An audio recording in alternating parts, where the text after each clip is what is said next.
Ghana has long struggled with debates surrounding LGBTQ plus rights.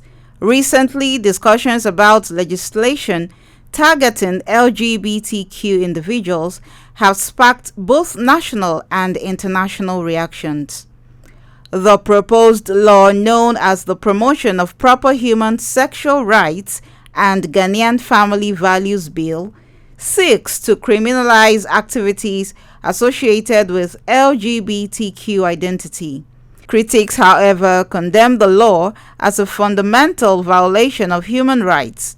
It's not good. Ghana is a Christian dominant country, and we don't think doing that is a good thing. God created man and woman for reproduction. So if we should do that, how can we produce? I don't think it's even worth mentioning at all.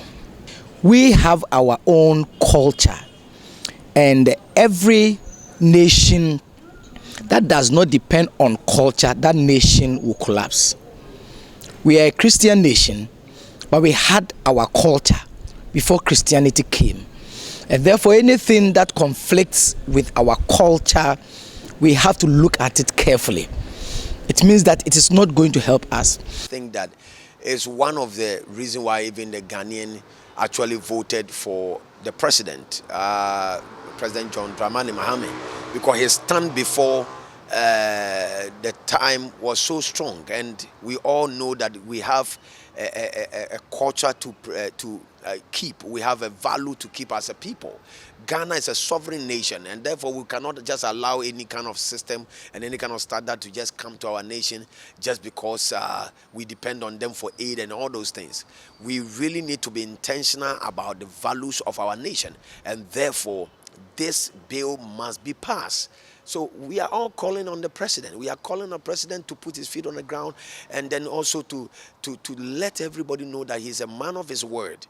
The LGBTQ is about the people who are lesbians. Do we accept lesbianism? Why do they hide it? It's about gayism. Do we accept gayism? Why do we hide it? It's about bisexual. Is it okay with us? No.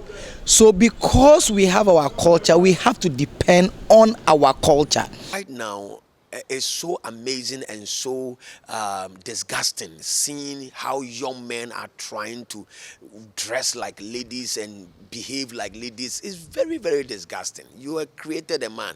You were created a great woman, and with everything that God has embedded in you and things like that. Even why will you change it? Why will you want to intentionally change your persona and what God have created you to be? It's something that we need to even address it now.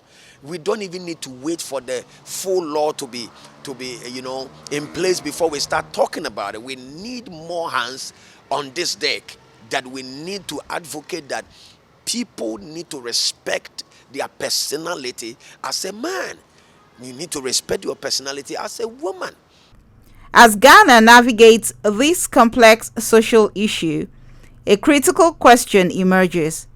How can the nation balance the preservation of cultural traditions with protecting the fundamental rights and dignity of all its citizens?